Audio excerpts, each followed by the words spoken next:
Vous écoutez France Culture.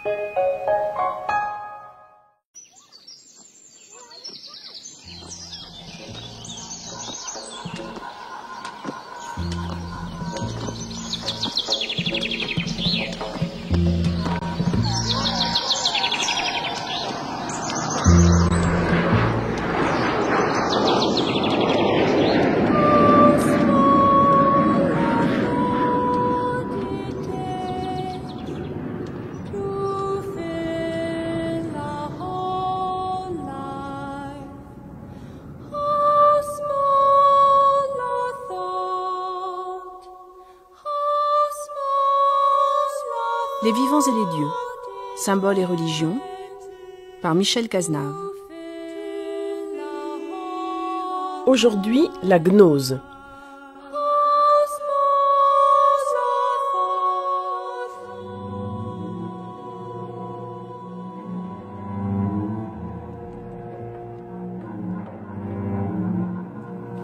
On sait que jusqu'à il y a peu de temps, la gnose était très mal connue, puisqu'on la connaissait surtout à travers ses adversaires, et particulièrement Irénée de Lyon, autrement dit des polémistes chrétiens qui évidemment avaient le point de vue de l'orthodoxie.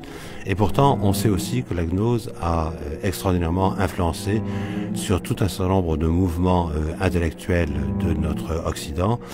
Il suffit de penser aux thèses de quelqu'un comme Voegelin, qui essayait de montrer que la gnose se retrouvait, tout au moins dans certaines de ses intuitions, se retrouvait dans la théorie marxienne ou encore dans l'existentialisme. Or, voilà que le paysage de la gnose a énormément changé à la fin de la Seconde Guerre mondiale, lorsque, en Haute-Égypte, à Nag Hammadi, on a trouvé tout un trésor, si l'on peut dire, de textes gnostiques qui n'étaient connus jusqu'ici que par extraits, par ces extraits qui étaient cités précisément par les polémistes chrétiens, et qui nous a permis d'avoir accès à la gnose véritable. Or, la bibliothèque de la Pléiade publie ainsi, sous le titre d'écrits gnostiques, l'ensemble de ces textes de Nag Hammadi, ainsi d'ailleurs que deux textes de ce qu'il était convenu d'appeler le manuscrit de Berlin, à la cote 8502, dans laquelle se trouve le fameux Évangile de Marie. Nous avons ainsi accès à des textes que nous connaissions déjà plus ou moins grâce au travail qui avait été effectué à l'Université Laval au Québec, comme l'Évangile de Thomas ou comme l'Évangile de Philippe. Mais en même temps, nous découvrons des textes qui n'étaient connus que d'un milieu de spécialistes, comme l'exégèse de l'âme, comme l'Évangile de la vérité, comme les deux apocalypses de Jacques et l'Apocalypse d'Adam, et d'une certaine manière, nous retrouvons aussi, sous des titres tout à fait nouveaux, des textes duquel nous avions déjà une certaine connaissance, comme la Proteineia Trimorphe, qui est donnée là en traduction, et à commencer par la traduction de son titre, à savoir la pensée première à la triple forme, ou alors un certain nombre d'extraits, par exemple, du discours parfait d'Hermès Trismégiste à Asclépios, qui permet de replacer la gnose éventuellement dans tout l'horizon culturel qui était le sien, horizon culturel et horizon historique. Et pour nous accompagner dans cette découverte de la gnose et des grands écrits gnostiques, nous avons avec nous aujourd'hui Jean-Pierre Mahé, membre de l'Institut, et Paul Hubert Poirier, professeur à l'Université Laval de Québec, qui avait déjà énormément travaillé, je parle de l'université évidemment, énormément travaillé à la diffusion, au moins auprès des milieux intellectuels, de la traduction de ces textes de Nag Hammadi, et tous les deux ont dirigé précisément le volume de la Pléiade.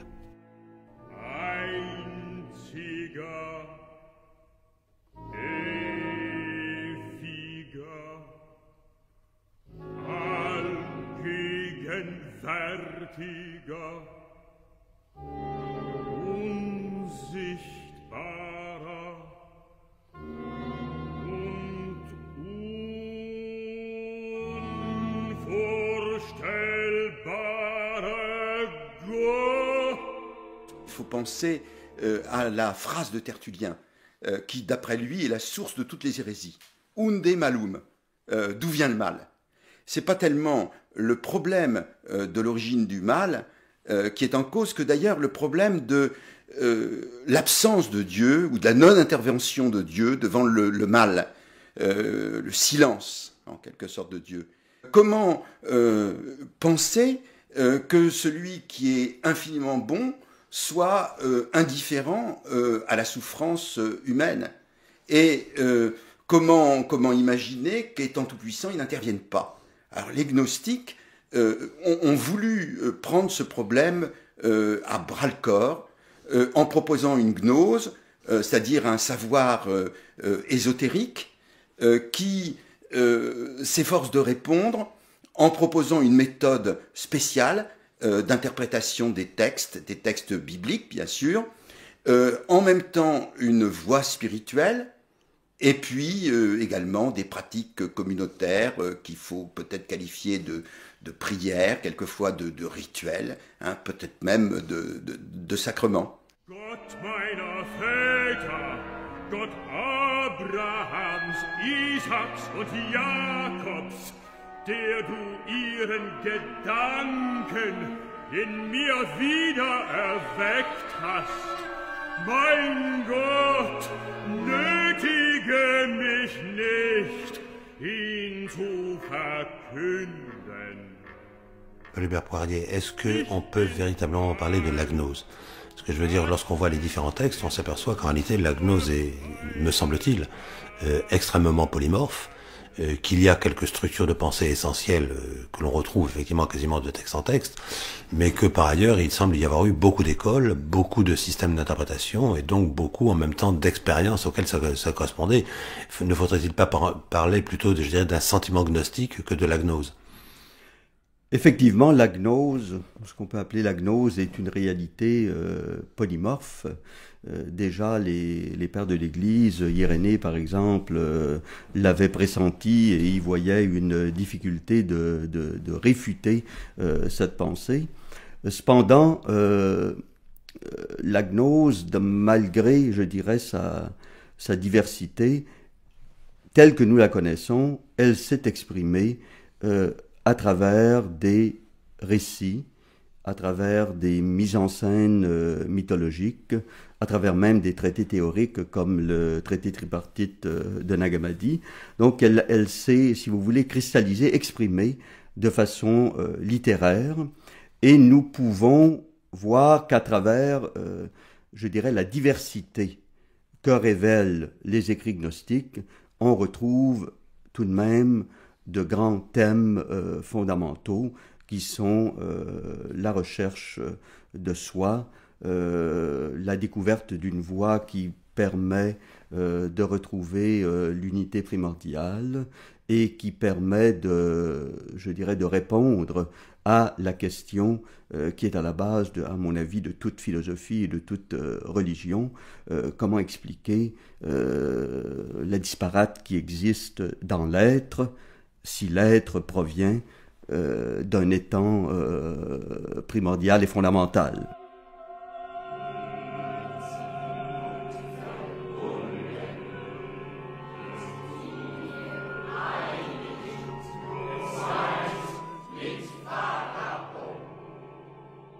La fabrication du monde est défectueuse et en plus, l'auteur du monde, le démiurge si on veut, est méchant, est pervers, et il aggrave le mal qui est dû à sa maladresse. Et dès qu'on s'aperçoit de cela et qu'ensuite on constate que dans certains cas, par exemple pour le déluge, il est écrit dans l'écriture que c'est Dieu lui-même et nul autre qui a ouvert les écluses du ciel, on est amené à faire une lecture tout à fait différente de l'Ancien Testament.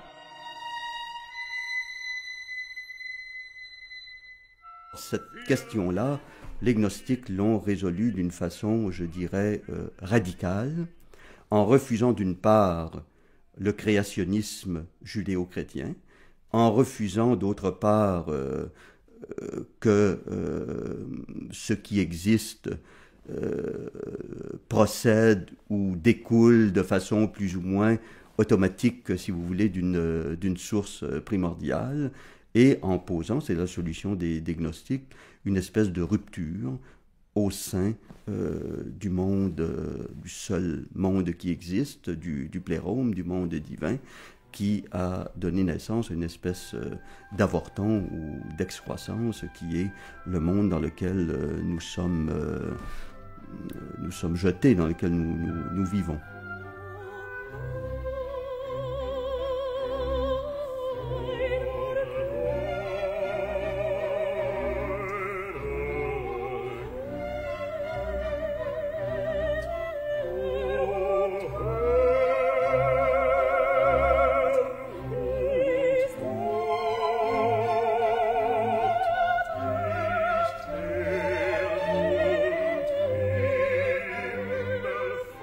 reprenons la tentation d'Ève et du serpent, eh bien, on s'aperçoit que la question n'est pas de savoir pourquoi Ève a été écouter le serpent, mais pourquoi Ève était séparée d'Adam.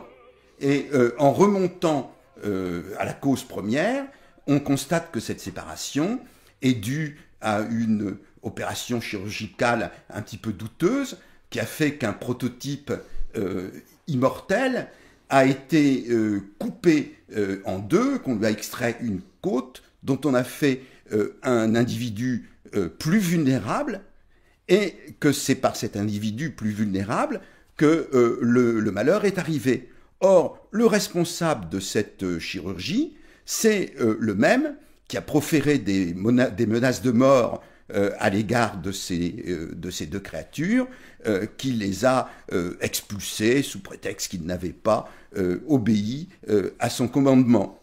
Et donc, l'impression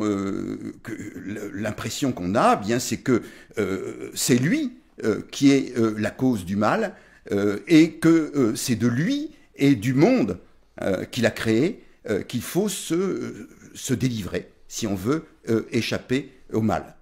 Alors, cette idée de fuir du monde, ça paraît au premier abord quelque chose d'impossible, parce que en réalité, le monde est une prison extrêmement bien constituée. C'est-à-dire que non seulement il y a la terre où nous vivons, mais cette terre est enveloppée de multiples barrières, c'est-à-dire de ce qu'on appelle l'harmonie. L'harmonie, c'est l'assemblage des sphères. Et nous voyons bien que au-dessus, ces sphères se sont superposées. Il y a d'abord les sphères planétaires, qui sont des sphères commandées par des astres d'erreur, qui inspirent des passions funestes à l'homme. En dehors de leur maître proprement dit, il y a toutes sortes de douaniers qui sont installés dans ces sphères planétaires et qui sont prêts à empêcher toute âme qui voudrait remonter trop haut. Puis tout à fait au-dessus, sur la 7e sphère, il y a justement le maître du Shabbat, le maître de la loi, le créateur du monde, celui dont il est question dans l'Ancien Testament. Et on devrait rajouter que au-dessus de la 7e sphère, naturellement, il y a d'autres étages du ciel qui sont l'Ogdoad, la 8e sphère, celle du discours ou de l'âme raisonnable, et puis l'Énéade, qui est celle de l'intellect, et enfin la Décade, où réside le Dieu invisible, et naturellement, celui qui est sur la 7e sphère ignore tous ces étages supérieurs du ciel. Alors donc, fuir du monde, ça veut dire passer cette barrière en apparence inexpugnable des 7 sphères pour gagner les sphères supérieures.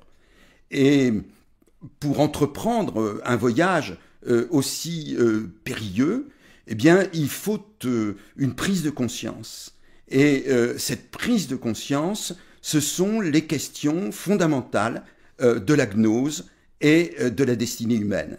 C'est-à-dire, qui étions-nous? Que sommes-nous devenus?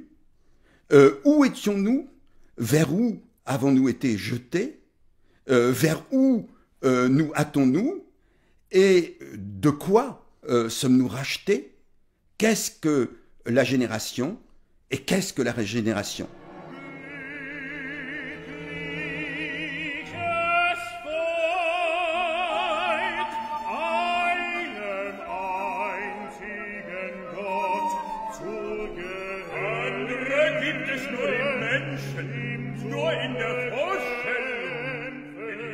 Si je comprends bien l'esprit de la gnose, lorsqu'on relit la Genèse canonique, lorsque au soir de chaque jour, Dieu voit sa création et dit « elle est bonne », je dirais c'est le mauvais Dieu qui voit que le monde est mauvais et qui se dit « c'est bien puisque le monde est mauvais ». Et d'une certaine manière, il correspond à ce que je suis.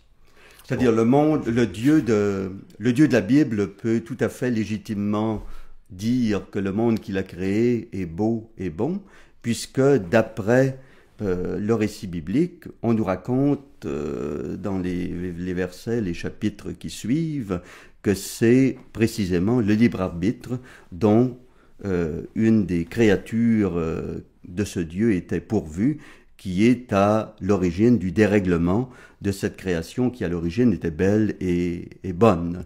Bon, mais c'est précisément cette explication que les gnostiques vont refuser. Mais justement, j'essaie d'avoir une lecture subversive, si vous voulez, de la Genèse, en me disant que pourrait en dire un gnostique. Bon, alors les gnostiques vont justement pratiquer cette lecture subversive. Donc on peut dire que nous trouvons dans les textes gnostiques et dans ceux qui sont réunis dans ce volume, si vous prenez par exemple le livre des secrets de Jean, qui est qu'on a appelé, je pense avec raison, la Bible des gnostiques, vous trouvez justement une Genèse inversée.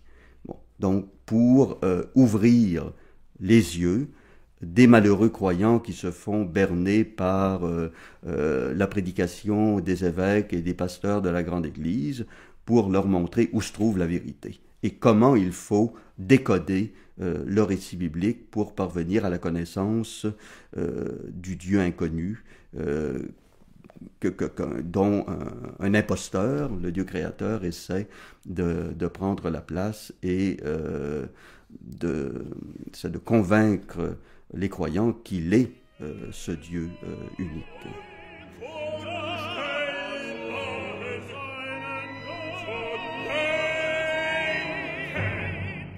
J'aimerais bien revenir sur ce problème du mal, puisque vous l'avez dit, dans l'Ancien Testament, Dieu est souvent un Dieu de la colère, un Dieu de la vengeance. Vous avez fait allusion au déluge. Enfin, je me rappelle par exemple, si je me rappelle bien, le psaume 152, dans lequel Yahweh, mon Dieu, permet-moi de faire éclater la tête de mes ennemis sur les rochers, etc. Enfin bon, on voit très bien.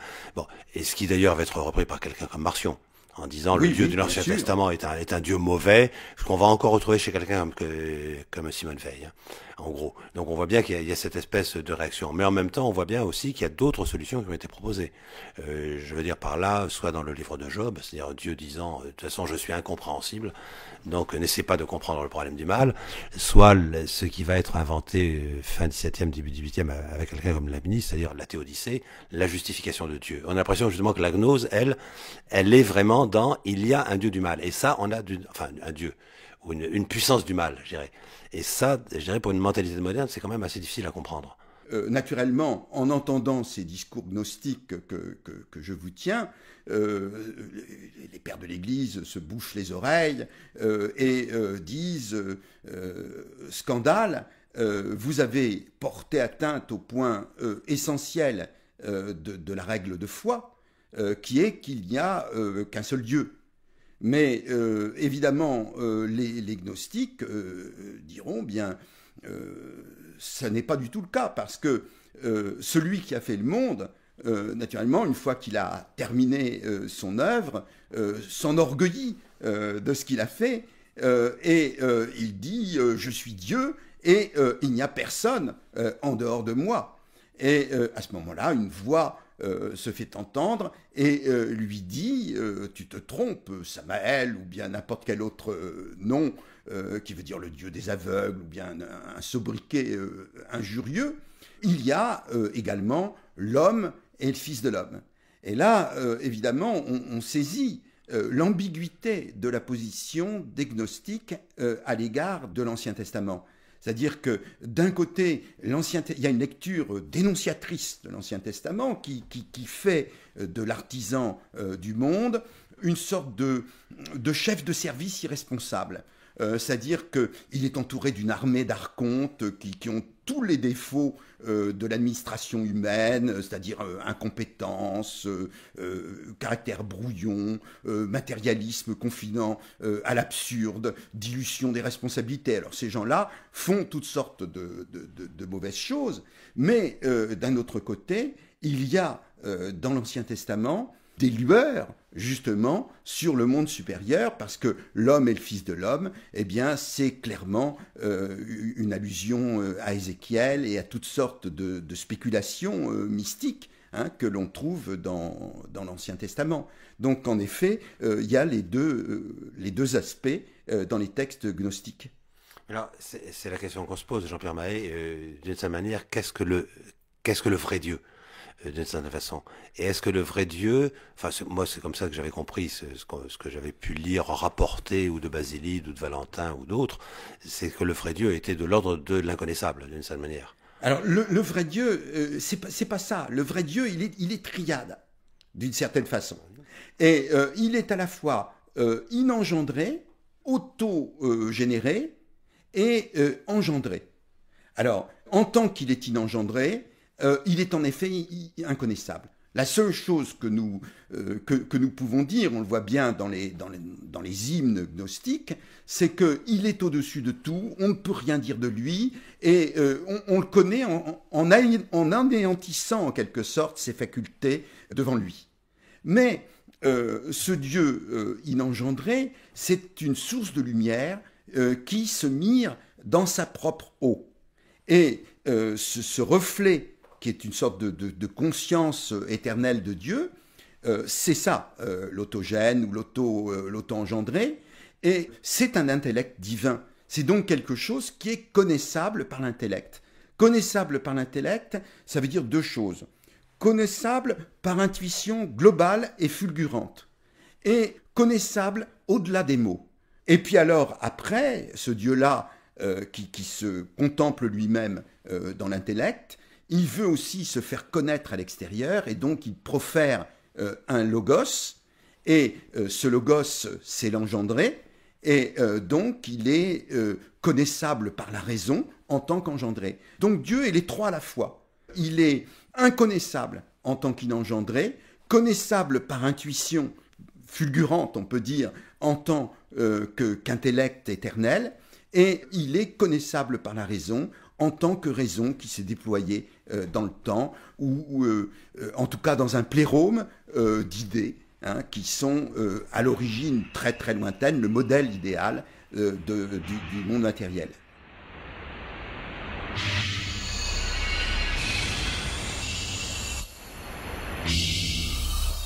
Que s'est-il passé au juste pour que la gnose devienne ce que nous appelons aujourd'hui, ce que nous appelons aujourd'hui de ce nom? Parce que je pense évidemment à quelqu'un comme Clément d'Alexandrie, dans les Stromates, souvent il dit la gnose finalement c'est nous, d'une certaine manière. Donc qu'est-ce qui s'est passé pour que la gnose devienne je dirais pas forcément une hérésie chrétienne, enfin disons une ennemie, ou soit ressentie comme une ennemie du christianisme, alors qu'au départ elle était plutôt revendiquée? Bon, disons tout d'abord que ce terme de gnose est un peu piégé. Bon, nous savons tous que ça veut dire tout simplement connaissance. Si vous ouvrez les lettres de Paul, si vous lisez le Benedictus dans l'évangile de Luc, si vous lisez la doctrine des 12 apôtres, qui est un texte qui date des années 80 environ, nous trouvons partout la revendication d'un accès à la connaissance parfaite. Comme dit Jean, c'est la connaissance qui rendra libre. Alors comment se fait-il que dans un mouvement religieux où la gnosis, où la connaissance tient une telle place, je dirais un quartier de ce mouvement-là se soit vu qualifié d'hérétique, tout à fait marginalisé et même persécuté, parce qu'il se réclamait de ce qui formait l'essentiel de la foi de tout le monde, à savoir l'accès à la connaissance. Bon.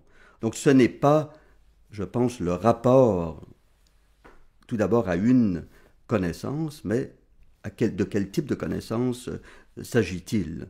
Je pense que ceux qu'on a appelés les gnostiques, c'est-à-dire les connaissants, les connaisseurs, on va les distinguer de l'ensemble des chrétiens en disant que, bien sûr, comme tout le monde, ils poursuivent une connaissance, mais c'est une pseudo-connaissance. C'est une pseudo-connaissance parce que elle prend à rebrousse-poil la gnosis, la connaissance qui était véhiculée, prêchée de façon plus générale, si vous voulez, dans l'ensemble des communautés chrétiennes. Cela étant dit, ce n'était pas une gnosis, une connaissance, je dirais, tout à fait inconnue ou singulière. Ce que nous retrouvons dans les textes gnostiques, en particulier l'appel à la connaissance de soi, à la découverte du divin en soi, c'est quelque chose que vous retrouvez dans la tradition philosophique grecque la plus ancienne et dans bien d'autres mouvements religieux. Alors, cela pose bien entendu la question très irritante des origines de la gnose. S'agit-il d'un mouvement qui est interne au christianisme? S'agit-il d'un mouvement, je dirais, étranger qui est venu comme de l'extérieur parasiter le christianisme? C'est ce que les hérésiologues comme Irénée de Lyon voudront bien nous faire croire. Je pense que tel que nous le connaissons, c'est-à-dire à travers les textes qui ont été découverts à Nag Hammadi, nous sommes en présence d'un mouvement qui, je dirais, évolue au sein du christianisme. Et je dirais que être gnostique au IIe siècle, n'en déplaise à Irénée de Lyon, n'était qu'une autre façon d'être chrétien.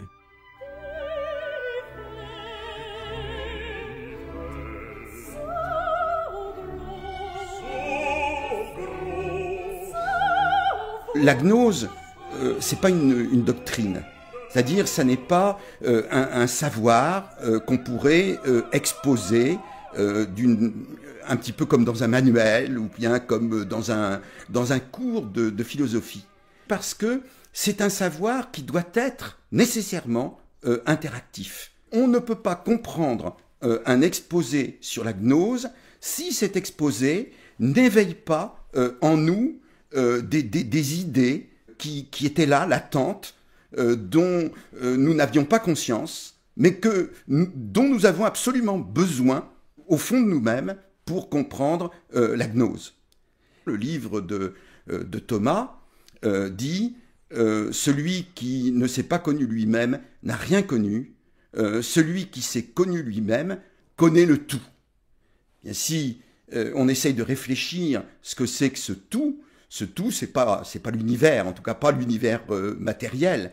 Ce monde qui existe vraiment, bien, c'est la source de l'être, le monde supérieur, et l'environnement immédiat de Dieu, qui est même pas l'être, qui est antérieur à l'être, qui est encore au-dessus. Hein. Et pour connaître ce tout, eh bien, il faut se connaître soi-même.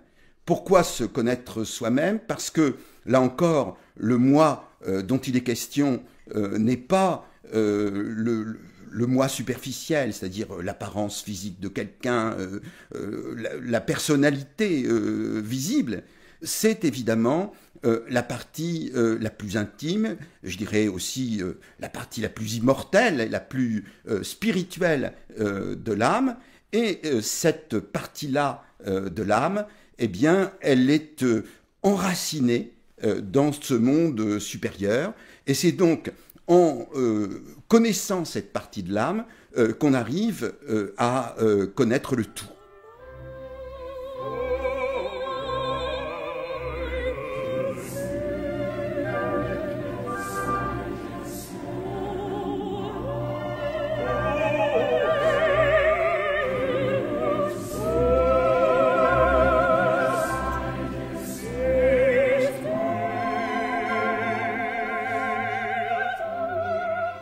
Le problème est de savoir comment on passe de la connaissance de soi à la connaissance de Dieu.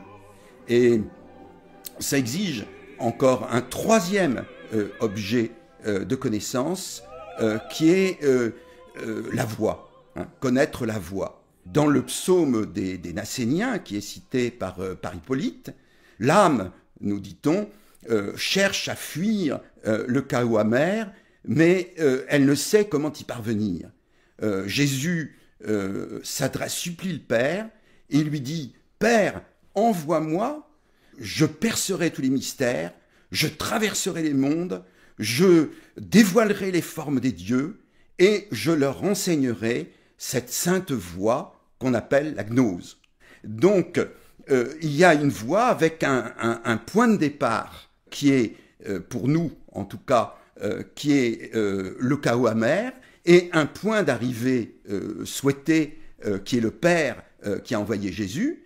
Et pour comprendre comment on doit parcourir cette voie, il faut tout simplement se rappeler une formule qui est dans un autre de nos écrits, qui s'appelle les 3 stèles de Seth, qui est la voie de la montée et la même que la voie de la descente. Si le Christ est donc, si Jésus est descendu à travers les mystères et à travers les mondes, eh bien nous devons remonter à travers les mondes et à travers les mystères.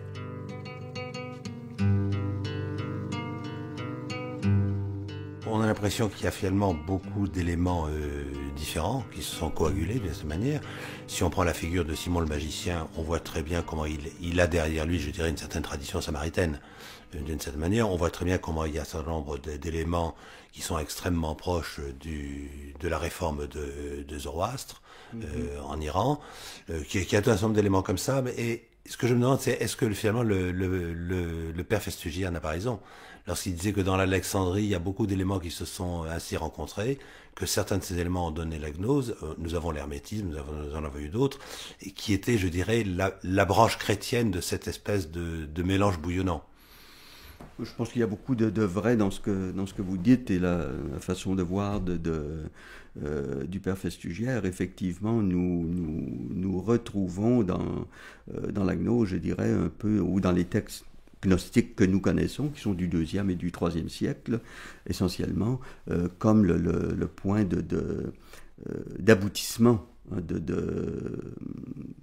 d'idées, de représentations, de convictions aussi sur la nature du monde, la nature de l'homme, sur le problème du mal, qui était donc véhiculé. Et il faut nécessairement penser à un milieu, je dirais, un milieu de culture, où tous ces éléments-là ont pu non seulement se rencontrer, mais être théorisés, être mis par écrit, être mis en récit sous forme de drame mythologique. Donc on songera effectivement à Alexandrie du début de l'ère chrétienne, mais on peut penser aussi à Antioche, à la Syrie, où on connaît des centres où se rencontraient christianisme, judaïsme, philosophie grecque, et qui ont été en interaction jusqu'au 5e siècle.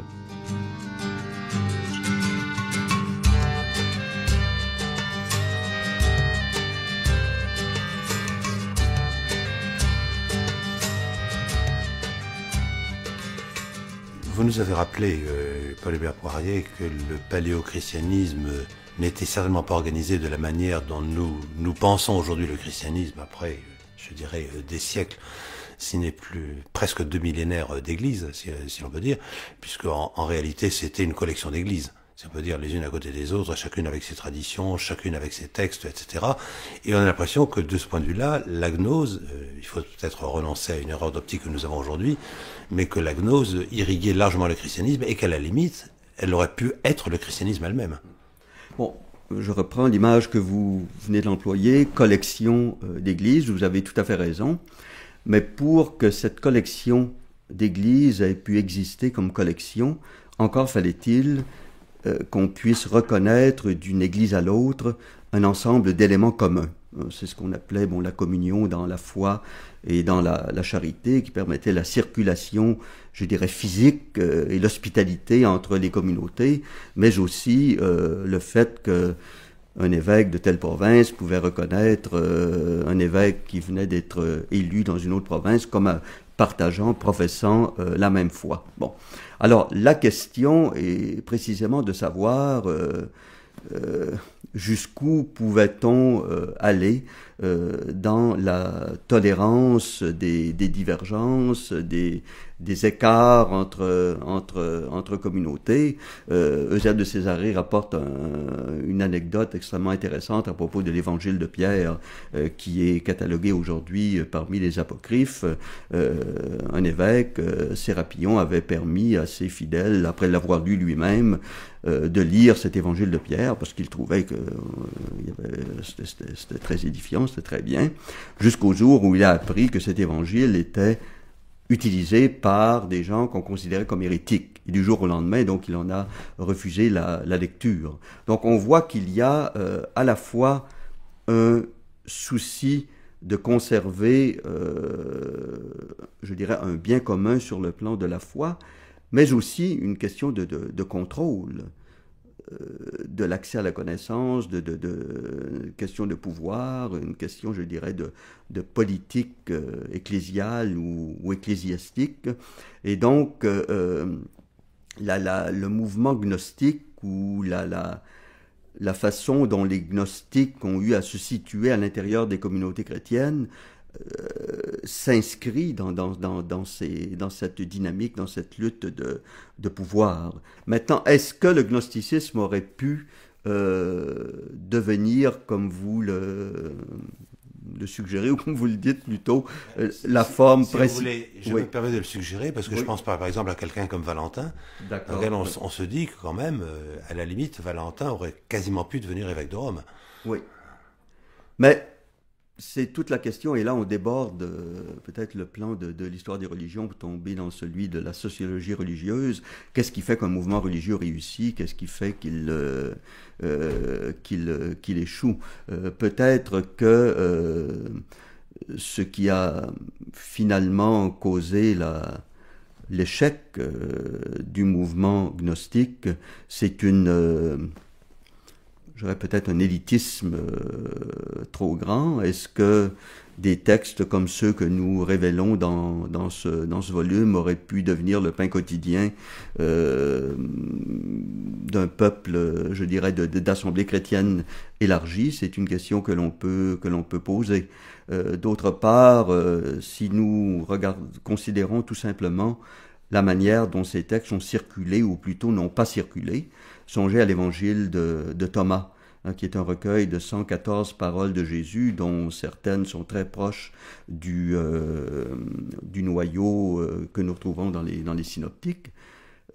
Cet évangile-là n'a été retrouvé qu'en 1945 dans cette collection de Nag Hammadi, et dans un exemplaire unique, même si nous en connaissons certaines bribes en grec, ce qui signifie qu'il a dû connaître dès l'Antiquité une circulation, je dirais, quasi confidentielle. Bon, alors là, nous sommes amenés à nous interroger, si vous voulez, sur les conditions réelles de vie des gnostiques, de leur fonctionnement communautaire. Et malheureusement, même si nos textes contiennent certaines indications sur des rites communautaires, nous sommes sur le plan historique très mal informés. Je parlais de Valentin à Rome. Lorsqu'on lit Irénée de Lyon et ses attaques contre les entre guillemets sectes gnostiques à Lyon sur ce fameux Marc, etc., ça veut dire quand même que les gnostiques étaient là et qu'ils étaient agissants et qu'ils étaient importants. Oui, je dirais la preuve la plus évidente, c'est que Irénée se soit donné la peine d'écrire un ouvrage aussi considérable. Mais il faut aussi dire que dès le IIIe siècle, apparemment, l'ouvrage d'Irénée, en fait, 3e, 4e siècle, a été très vite perdu en grec. Il n'est connu aujourd'hui que par une traduction latine qui date du début du IIIe siècle, donc très ancienne, et une partie aussi a été conservée en arménien, ce qui signifie que, je dirais, l'actualité de cette réfutation-là du gnosticisme a dû perdre de son importance assez tôt. Quand je dis assez tôt, mettons au 5e siècle, par exemple, et c'est vite devenu je dirais un objet qu'on retrouvait dans les cabinets de curiosité théologique que sont par exemple les notices d'Épiphane dans sa boîte à remèdes, dans son panarion. Donc ça nous donne aussi un petit peu un indice sur le destin, si vous voulez, du gnosticisme.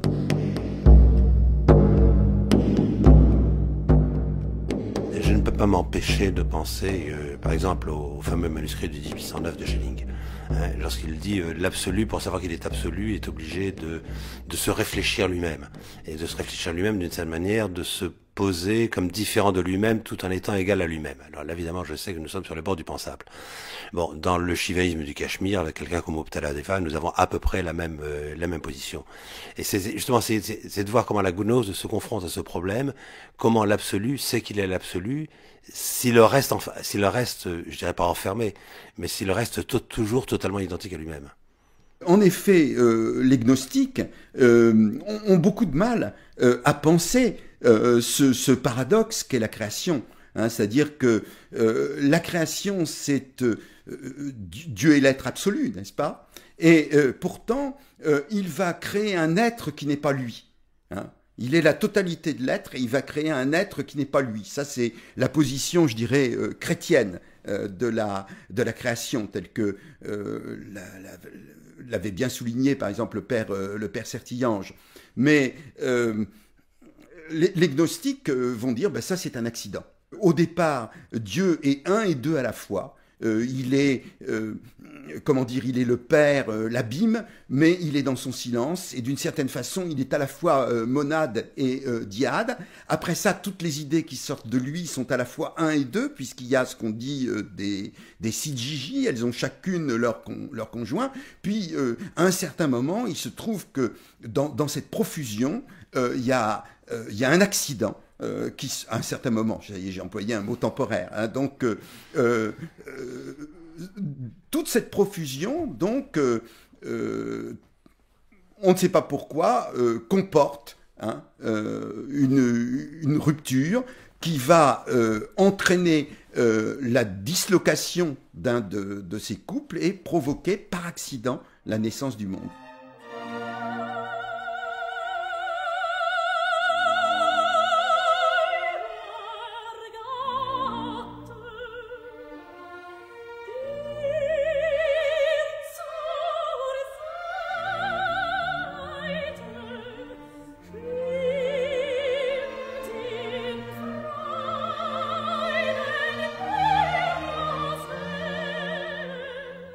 Est-ce que d'une certaine manière, Jean-Pierre Maé, alors là je sais très bien que j'extrapole, mais est-ce qu'on ne pourrait pas penser que nous sommes assez proches de la pensée plotinienne, par exemple, lorsqu'il dit si le tout est vraiment tout, il ne peut rien avoir de plus. Donc à partir du moment où il y a quelque chose de plus, en réalité ce n'est pas une addition, c'est une soustraction. Et donc est-ce que la création n'est pas, je dirais, d'une certaine façon, une blessure de Dieu ? Oui, d'une certaine façon, oui, incontestablement, c'est une sorte de blessure, puisque donc il y a quelque chose qui a échappé, je veux dire, au monde idéal de Dieu, et que malgré tout, cette chose qui a échappé au plérôme est spirituelle. Et que donc toute l'histoire du monde, c'est l'histoire de la réunion, de la guérison de cette blessure, de la consolidation du plérôme divin. Mais vous avez parlé de Plotin, et c'est assez important, enfin d'abord de rappeler qu'il y a quand même un décalage chronologique, puisque je pense que la gnose c'est entre la fin du 1er siècle et puis le 3e siècle. Plotin c'est plutôt... Je comparais des structures de pensée. Et en sachant que Plotin n'aimait pas les gnostiques. L'autre point qui est très très important, c'est que si vous lisez en effet les gnostiques, et en particulier certains des traités qui sont les traités platonisants, un groupe de traités platonisants, vous avez l'impression que vous lisez, peut-être vous pouvez avoir au début l'impression que vous lisez du Plotin. D'ailleurs, on a trouvé des rapports très très précis entre, mettons, Zostrien et certains exposés néoplatoniciens. Mais cette impression est trompeuse, parce que ce qui, chez Plotin, reste un concept, chez les gnostiques devient un être mythologique. C'est-à-dire que l'inengendré ou l'engendré, l'auto-engendré, vous avez l'impression que ça se ramène à la définition du concept, ça serait comme ça si on était dans Plotin, mais en réalité, l'auto-engendré, c'est Pigéradamas. C'est-à-dire, c'est une espèce d'Adam de taille cosmique, primordiale, lumineux, qui est capable de s'émanciper en quelque sorte du concept et d'avoir des aventures à lui tout seul. Et c'était ça qui mettait Plotin hors de lui quand il discutait avec les gnostiques, c'était de voir l'usurpation du langage de la philosophie, le détournement d'un langage purement conceptuel qui était en fait utilisé comme, j'allais dire, comme mot de code pour une certaine mythologie. Oui, mais c'est ça qui est tout à fait intéressant, me semble-t-il, chez les gnostiques, c'est que, bon, il y a une dimension mythologique extraordinairement forte, et je dirais non seulement une dimension, mais lorsqu'on lit les textes, on a l'impression même souvent d'une espèce d'immense multiplication mythologique. Comme oui. si les plans se multipliaient les uns les autres, et comme si en même temps, je dirais, devant ce Dieu, tellement Dieu, au-delà du mauvais démiurge, comme si on avait besoin d'une médiation, si je peux dire, et quand on entre dans l'univers de médiation, elles ont tendance à se multiplier à l'infini, parce qu'on a l'impression que, je dirais, les différents plans de manifestation, on a l'impression qu'on pourrait toujours en ajouter finalement, et que d'une certaine manière, les gnostiques ne cessent d'en ajouter. Oui, c'est entièrement justifié. C'est-à-dire que même quand ils essayent de s'en tenir à la triade, ce qui est en général, ça n'est qu'une métaphore de cette multiplication infinie que vous dites. Mais je crois que là, il est vraiment important, si vous voulez, de saisir la différence de climat entre la philosophie et le gnosticisme. C'est-à-dire que la philosophie, au fond, elle ne cherche pas à conserver le mystère, d'une certaine façon, elle cherche à l'expliquer. Tandis que, pour les gnostiques, il ne s'agit pas de dissiper le mystère, mais de l'intérioriser. Et pour intérioriser le mystère, il faut s'en tenir justement au discours mythique. Et je crois que c'est ça, si vous voulez, l'essence du discours gnostique. C'est-à-dire que le mythe est comment dire, en apparence, c'est une projection cosmique des états intérieurs, mais on l'utilise en sens inverse. C'est-à-dire qu'on part de cette projection cosmique pour explorer les profondeurs de sa conscience, et il importe justement qu'à chaque fois, on découvre des échos nouveaux.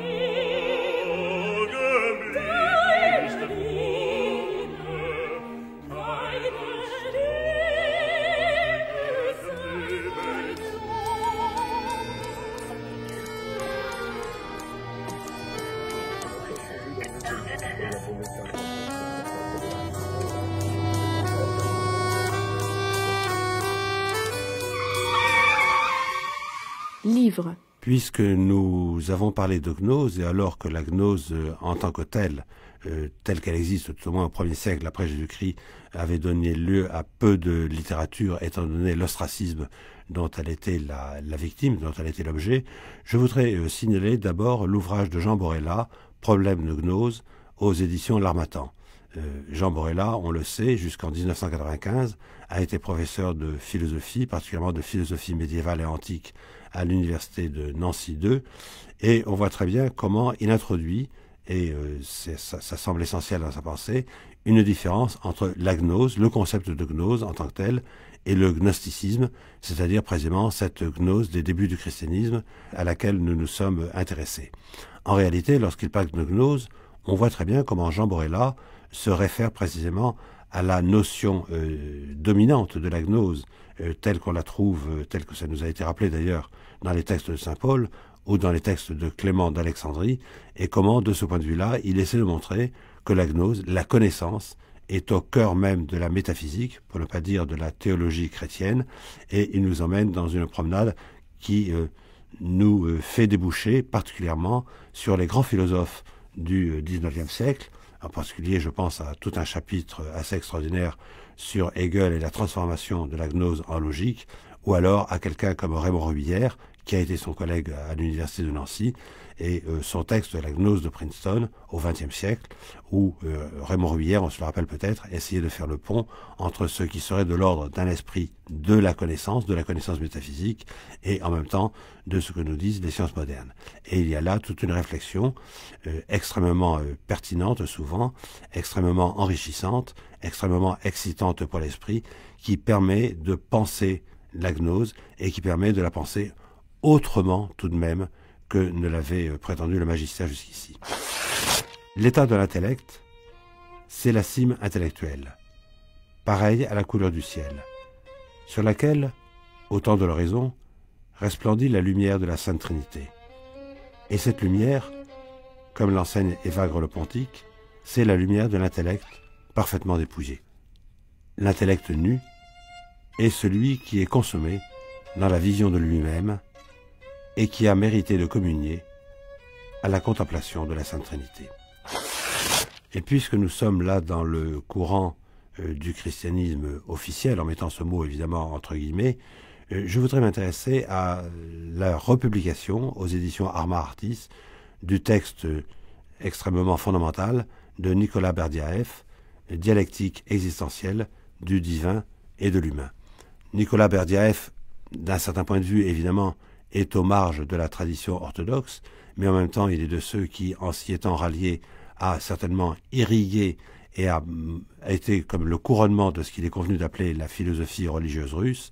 Et dans ce texte, on voit Nicolas Berdyaev travailler, remettre en question, creuser, si l'on peut dire, le sens de ce qui a toujours été le fondement précisément du message chrétien dans sa version orientale, à savoir comment au processus d'anthropomorphose de Dieu, c'est-à-dire la manière dont Dieu se vide de lui-même afin de devenir humain, correspond le processus de théomorphose de l'homme, c'est-à-dire la manière dont l'homme lui-même devient divin, et où il y a une sorte d'échange entre l'humanité et la divinité, ce qui introduit aux thèses qui sont connues sous le nom de divino-humanité.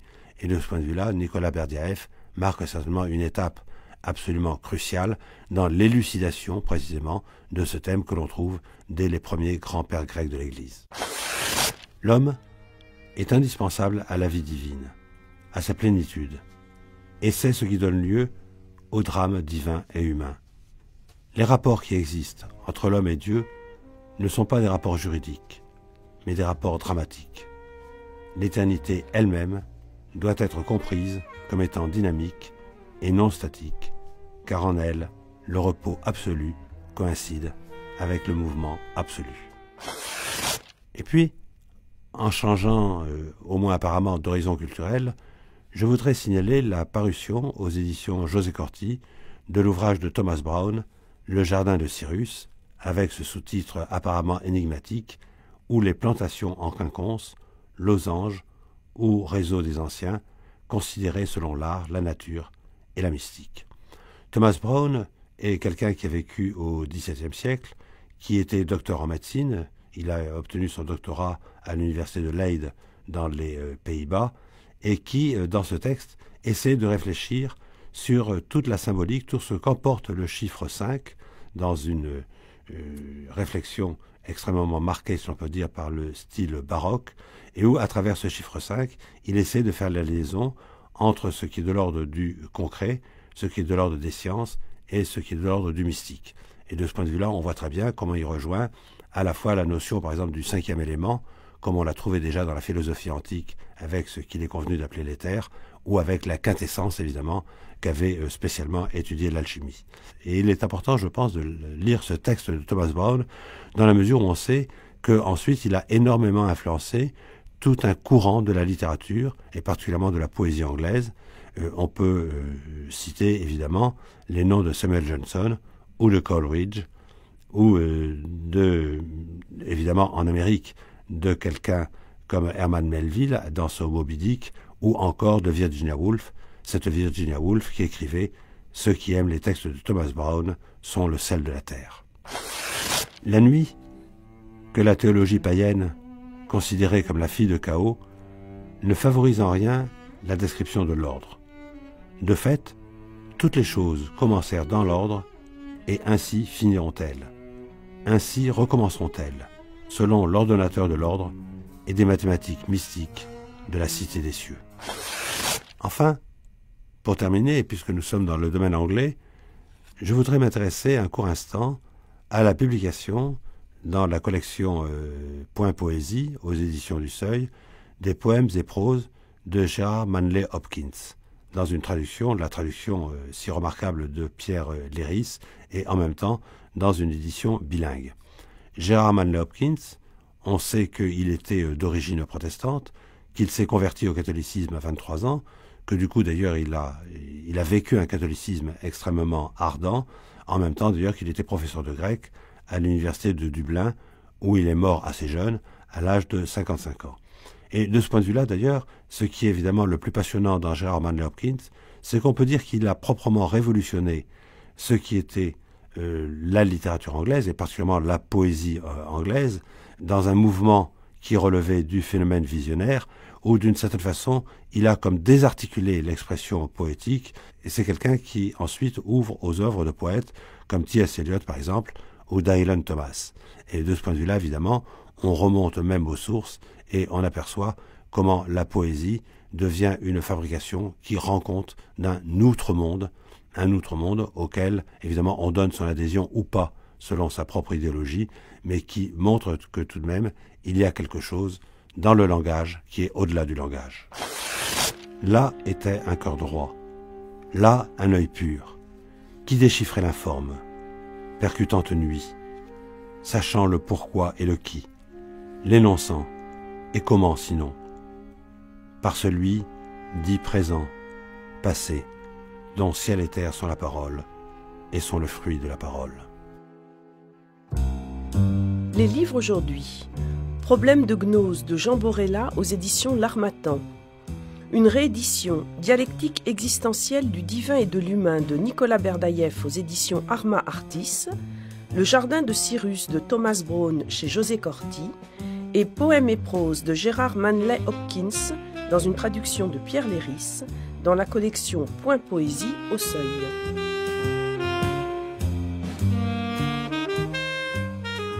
C'était Les Vivants et les Dieux, une émission proposée par Michel Cazenave, avec aujourd'hui la participation de Jean-Pierre Mahé et de Paul Hubert Poirier.